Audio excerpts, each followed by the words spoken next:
Hello YouTubers and welcome aboard. I am Noob Flyboy X and welcome back to F1 2018 Career Mode. This time it's the US Grand Prix, my home Grand Prix. So I'm hoping for a good result here today. But we're also of course looking to the future and trying to get on top of the R&D change that's coming for next season.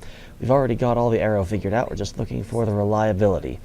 So once we get through some practice programs, we'll have the research points to get that figured out. And we'll have the last couple of races to gain some points maybe for one more upgrade perhaps. But it's time for a lap of the Circuit of the Americas here. Across the line very early on this front straightaway and up the hill. Hard braking here, but it's a very short braking zone because of the hill. It helps you slow down quite a bit. And then down the hill again into the S's section. This is a very tricky section, especially in the Williams. As you can see, I'm already running wide on a lot of these corners. Coming through here, having to stay fairly slow to get through here. That's costing me a lot of time, but it's fortunately not too bad as the upgrades we've done are mitigating this a significant amount compared to what we would be dealing with at the beginning of the season with the stock car, for example. Done with the S's now, it's into a hairpin that leads on to the back straightaway. Very long back straightaway, which is very good for us with our power advantage over much of the rest of the field.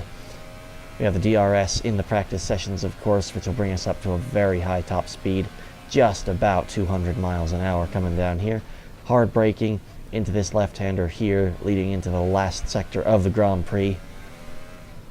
This is also a very technical section, though not as bad as the S's. What you won't have to worry about here are the braking zones. The braking zones tend to be a bit tricky when you come through this section here. It likes to spit you out a bit long, a bit wide. Here we go, coming to one of the classic turns, the classic corners of the circuit. It's a very long, almost 180 degree right-hander. Heavy braking coming out of there. Then it's a short straightaway down towards this final corner here. And there we are back onto the front straightaway. You don't necessarily need a good exit because the line is very close there to the final corner. There's a lap of the US. Now to move on to qualifying, and as you can see, it is raining for qualifying, which is going to throw everything out of whack because you want a dry weather setup, but to run that in the rain is very difficult. And here we go across the line. That time right there that I just set is the best I can do, unfortunately.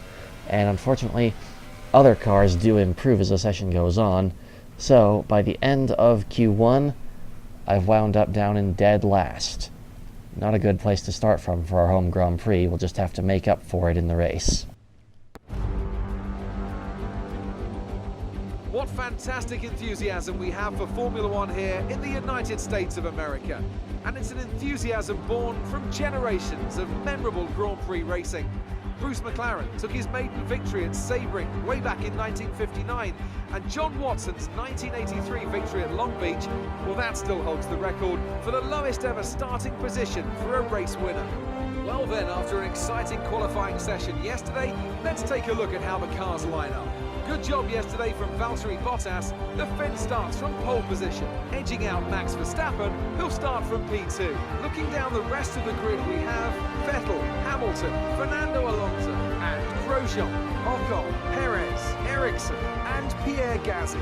Ricciardo, they've taken the grid penalty. Hulkenberg, Charles Leclerc, and Raikkonen, Hartley, Sainz, Stoffel Van Dorn, and Kevin Magnussen, Stroll, and Iceman. And with lights out just moments away, it's time to go down to the track. Okay, I know it's your home Grand Prix, but treat it like any other race. Don't take unnecessary risks. Thanks for that, Jeff. No pressure then. Well, it looks like we're going to have to be a little bit clever with the strategy today, I think. It's a fairly difficult circuit to pass on for a good deal of it. The straightaways and the DRS zones offer a good deal of advantage there for us, but coming up through the tricky sections, technical sections leading up to them, it's going to be difficult to get within DRS range. So we've gone for a long first stint on the strategy. We're hoping that as cars around us make their stops, we'll be able to work our way forward through the field. Here we go, though, to 5 red lights in Texas. And it's lights out and away we go from dead last with our teammate Lance Stroll getting a better start than us. We're left a little ways behind the pack as we head up the hill. Fortunately, they've all gotten bunched up, and I'm able to make a nice dive bomb there. We end up side by side with Kimi Räikkönen. I squeeze him out a little wide, and we've got the place. He's lost out to Carlos Sainz as well, who is now behind us. Daniel Ricciardo in the Renault, or not the Renault, the Red Bull, rather, is just in front of us. We're trying to stay with him through the S's as all the cars get sorted out here into one continuous line. Rather than bunching up side by side, you cannot fit 2 cars side by side in this opening sector, as Fernando Alonso and Lance Stroll found out in the actual Grand Prix. Ricciardo's got away from us a little bit, the better aero in that Red Bull helping him out significantly. Looking good now from the start, as Jeff has just said. Trying to stay with Ricciardo, though, onto the back straightaway. No DRS yet. I'm just going to have to use rich revs from the engine to try to pull away from Sainz. A little bit off the racing line to try to dupe his AI. Following Ricciardo down. Sainz looking for a way up our outside, or inside rather, into the braking zone, though. Leave him a little bit of room there and try to get on the power sooner from that wider line, and we've got him covered. Looking forward now to Ricciardo again. I'm hoping that I'll be able to advance early on in this race, because in some of the previous races it's taken me a little while to get a move on and start the overtakes up the field. I'm hoping I'll be able to break that trend today, and Daniel Ricciardo is the first step to doing that as we head towards the end of the first lap here. Round that long curve there, coming towards the final corner. Ricciardo a little ways in front of us. We're going to have to make sure that we stay in slipstream there if there is any offered, even though he's that far ahead. Check behind us to see if Sainz is posing any threat. Doesn't look like it for the time being. Now on the end of lap 2, or heading toward the end of lap 2, now's a chance to make a dive on Ricciardo. I go for it, but he's got better acceleration as he had that wider line that I tried on Sainz earlier. So he's got away a little bit. Sainz is now coming at me again. Like I said, I'm trying to get a move on in the early stages of the Grand Prix, but it is being rather difficult, unfortunately for me.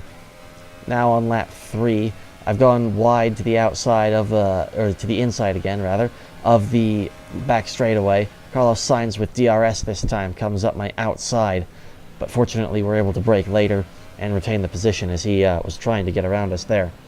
The problem is sticking with Ricciardo through the S's section here, where his aero is much better than mine. Fortunately, though, on lap 5, we finally managed to get a decent run through there. Consequently, we're right up to the back of him as we head on to the back straightaway. Nico Hülkenberg just in front of Ricciardo as well, looking to probably defend his position as Ricciardo's got DRS as well. He moves around to the inside of Hülkenberg. I'm hoping to stay with Ricciardo as well. And there he goes. Ricciardo's got him. I've almost got the both of them, but Ricciardo there comes around my outside and again has the better acceleration from that wider line. But we have got Hülkenberg in the Renault from that, and so it's now the 2 Renaults line astern behind us. Just ahead of us, though, we're not going to be making any overtakes through this corner coming up, because Lewis Hamilton has caused yellow flags to be out as he has had some kind of mechanical failure and has pulled off to the road over on the left there. So one of the 2 Mercedes is out. That's causing a better day for the Ferraris, and looks like Kimi Räikkönen is trying to make the best of it as well, as on lap 6 he comes flying up my inside on the back straightaway as well.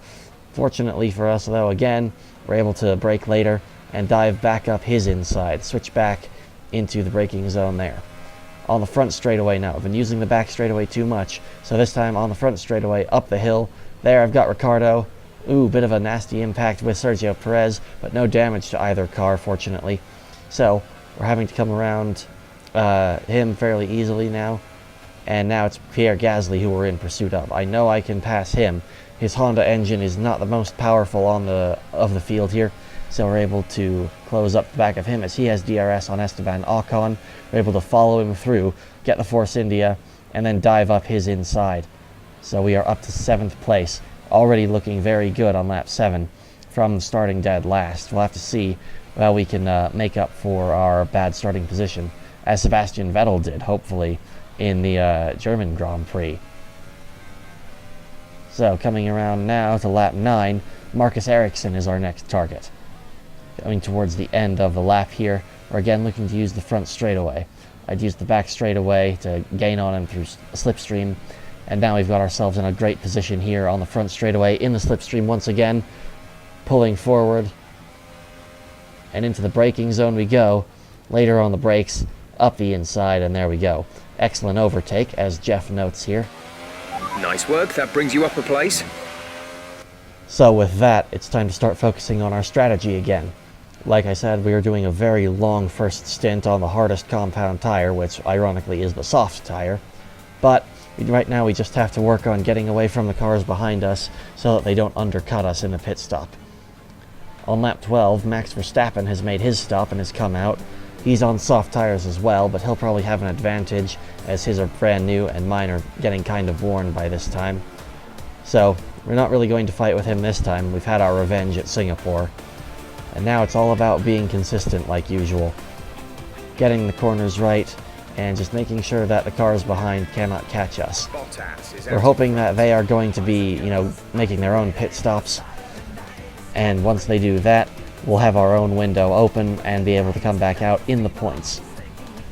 What this strategy also does is, with all the other cars starting on the harder, or on the softer compound tire rather, when they come out they will be on the harder compound, so that the softer compound that I have on will offer me another advantage in the closing stages of the race, where hopefully I can make up more positions.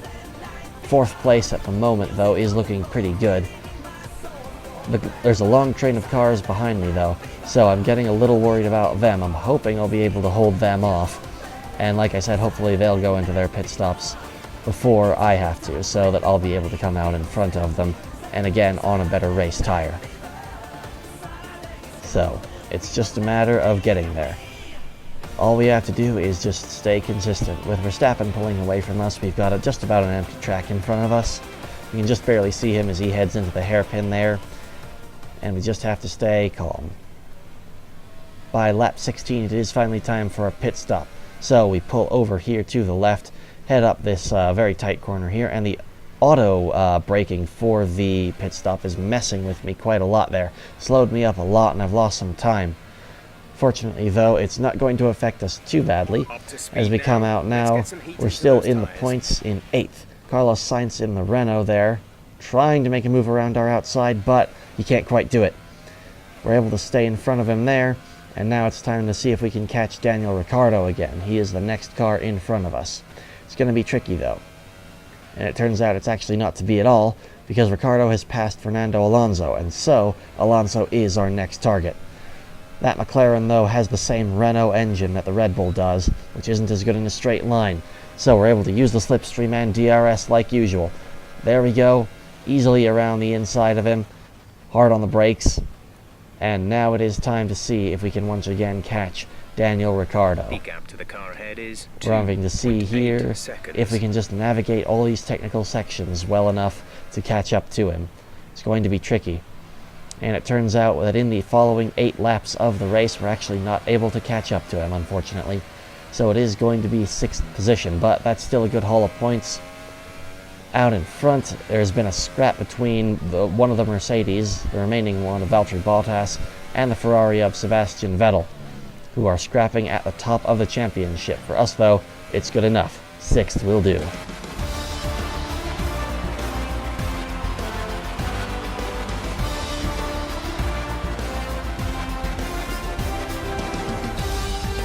Welcome then to the podium, our top 3 drivers. What a great effort from them today in a very difficult race. There were no words of congratulations from Jeff. I'd asked him to be quiet as I tried to focus on catching Daniel Ricciardo, but oh well. Anyway, 6th place brings us up a little bit, I think, getting closer to some of the other teams in the Constructors' Championship, and we need those points.